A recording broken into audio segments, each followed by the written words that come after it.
This is Jonathan Josell for ArcLight Cinemas. We're interviewing Jodie Foster, star and director of The Beaver, opening May 5th at ArcLight Hollywood. Hey, Jonathan, it's Jodie. Hi, Jodie. It's a pleasure to speak to you. Hey there, you too. My first question is, the script for The Beaver had a great deal of industry attention. It was voted #1 on the unproduced screenplays, for the 2008 Blacklist. You get a lot of scripts. What sparked you to this one? Oh, so many things. I was really touched by it, and I loved the dramatic elements of the film. I mean, that's what really drew me to it, was how moved I was by the end, and who these people were with each other, and the kind of tapestry of a family, and how everything that happens to them is so interconnected.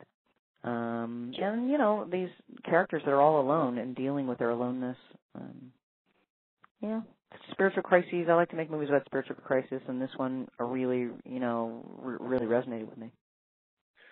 So basically, when Steve Carell or Jim Carrey were attached and then you came on board, obviously you wouldn't be thinking of Jim Carrey at that point because you were looking at this as the drama that it was.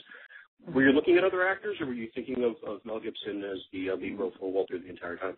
No, I never looked at another actor. I would have if he'd said no, but no, I never did. And the Steve Carell was before me. That was with Jay Roach as director, and they were both they never really worked on the screenplay together. They were just trying to figure out when they could fit it in, and they realized they couldn't, and then they went off and did Dinner with Schmucks. So really, with independent movies, it's director first and actor second. So whatever director came on would be in a position to bring on the actor, and I was really interested in Mel. Did you work with the writer Kyle Killen a lot on the script? Yes. There's a direction? Uh-huh. What were the changes that you may have made in the script? There was a lot of changes to the young people's story, to Porter and Nora's story. It just wasn't fully fleshed out, and the Beaver story was always really there and didn't change very much, but the Nora Porter story really needed a lot of work. I felt like they didn't speak like real teenagers a little bit, and they were very bantery. There was a lot of banter, and it was missing plot points. There was kind of not, and we didn't discover enough, so it was hard to cut away from the Beaver and cut back to the second story when there wasn't a lot going on. Right. So there was a lot of work that we did together on that. Yeah, because their characters are really fleshed out and their storyline was great. I heard an interview where you mentioned being solitary as a kid, and many of the films, obviously, you just mentioned this, deal with characters who are kind of isolated, whether it's mentally or society. Obviously not a coincidence. Can you talk about the connection and the influences that these things have as your choices as a director and an actor? Yeah, I think it's, if there was one adjective that describes or makes me think about how I grew up, it was really that aloneness, And part of that aloneness was exquisite. Making a movie and being an actor is the most solitary thing you can possibly do. You can be surrounded by 175 people lying in a pool of fake blood at 3 a.m. in Prospect Park, and, there's just nothing like that. There's nothing about it. No one understands what that is, no matter, even if they are surrounding you and there's parkas and they've got their parka around you, it's a very solitary thing. And that's beautiful because you don't have to share it with anyone. It's all yours, but it's also incredibly lonely. You also said that you were interested in directing movies about situations that you've lived. Basically that they're a personal essay about what you come to believe. And to me, I saw The Beaver, and it's basically life can be really hard. It can hand you a bad deal, but if you work it, you can get to a better place. Is there a story in your life that you'd share that brought you to think about that for this film? I don't know. Not really. I mean, I think this film is a fable that talks about that issue in a kind of in a perfect short story way. A man goes through a spiritual crisis where he believes he has two options, a life sentence or death sentence. He either throws himself out the window or he lives for eternity in complete and utter joylessness. And both of those choices are so untenable.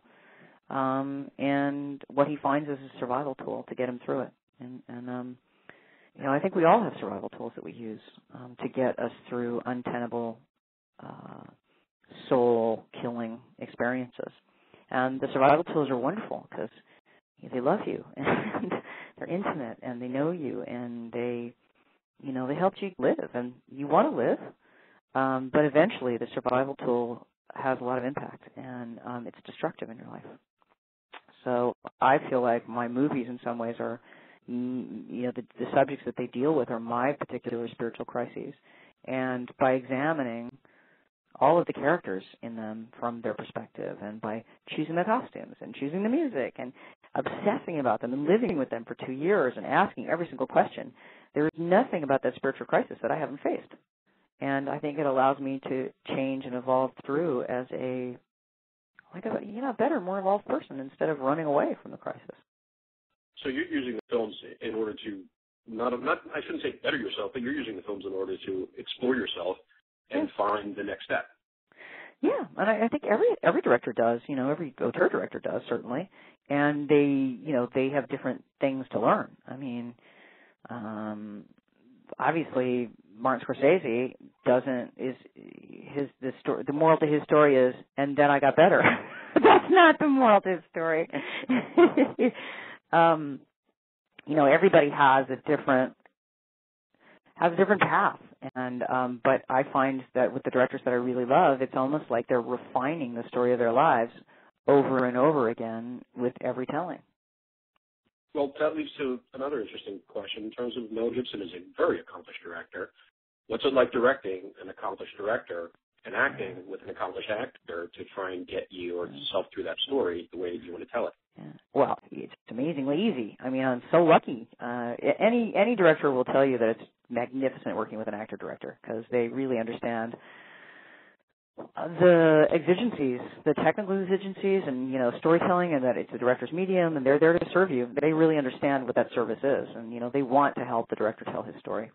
But how about working with an exquisite, actor-director? A really good one is 100 times better because he's a real partner in the film. I mean, he didn't butt in too much, but every once in a while I'd lean over to him and go like, God, what am I going to do? I mean, if I pan through that, do you think it'll work out? He really knows his stuff, and obviously his movies are very different than mine. He would choose very different things than mine, but I think he liked how decisive I was, and I think that's something that Mel really responds to. If he trusts you and puts his trust in your hands, and you can be decisive, I think he'll go the distance completely. There were moments when I was watching where, first of all, of course, he's a great actor, and he really, truly can emote with the facial expression with his eyes. There were scenes where he just would look, and I was wondering, were there times where he just cut dialogue, or you guys cut dialogue because there was enough going on there, or was that all part of the script, especially the scene at the end where he's talking to his son? Oh yeah, well that scene. Oh, that's a whole novel. That scene. But yeah, we cut. That's my favorite thing to do is to cut. And this film was very chatty. It was a very chatty screenplay. The writer's a great writer, and he's a great dialogue writer. And there's a lot of verbiage in the film that really needed to be just needed to be kind of how do you say it? Pruned. Especially to the Beaver, and the Beaver was chatty beyond belief, and sometimes it was just overwhelming. But, that particular scene you're talking about, I mean, that was a reshoot. The original scene was probably 6-7 pages long, lots of discussion about why did you do that? And remember when I was little and you did those bad things to me? There was a lot, there was a lot of questions you could have had answered. There was a lot of closure that needed to happen between those two characters. And there's thousands of pages and hundreds of pages that were written. And in the end, as always, it's a lesson we always learn. The simplest solution is always the best one. And I think that, when you're writing a film, you don't trust that the actors are going to bring so much to the table that who they are in few words is more powerful than any bit of dialogue you could say. Which, again, is why you went back to casting somebody like Mel, who can obviously do that very easily. He only did 2 takes, and those I used every bit of each of the 2 takes. Yeah. It was real. I was so impressed with that scene, and the axiom of less is more is very clear there because it really did. It summed it up so beautifully. always ask these two questions, and you can answer them how you wish. But what was Sure. your favorite day while making the film, and it's just sort of like the day where you sat back and you're like, this is just perfect, it's working. And then the flip side is always, what was the worst day when you were making the day where you were just like, okay, if I sneak out the back, how long will it be before they realize? Worst day was shooting the original scene of the father and son scene, and Obama was coming into New York, and they had redirected all of the air traffic in New York City over our location. And what didn't have all of the traffic over our location, there were ambulances and fire trucks and people yelling things at Mel. And basically there wasn't one piece of dialogue that was usable, and it's an 8-page long scene. So I did finish it, and we could only get a few lines of dialogue without having to cut. But even when we did have the full scene, it was unusable. We had to loop the whole thing. So I knew that on that day, but there was really nothing I could do. So then we reshot it, and that made me feel better. The best day? I think the best day, let's see. I think the best day for me that was, it was just the most fun really, was being in the car, in the follow van, while Nora and Porter have their date in the car. And I asked them for the first 2 minutes of the scene just to say anything that came to their heads and improvise anything that came to their heads. And it's just so much fun being in a van listening to the two of them say every crazy thought that could ever come into their heads and react to each other and laugh. And it was just a lot of fun. Are those going to be on the additional extended release?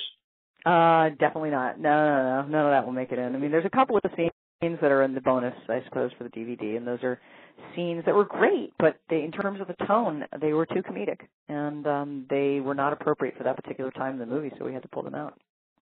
Got it. Well, I really enjoyed watching it, and I got to be honest with you, I just love talking to you. Thank you so much. Oh, thank you so much. Cool. All right. All right, bye.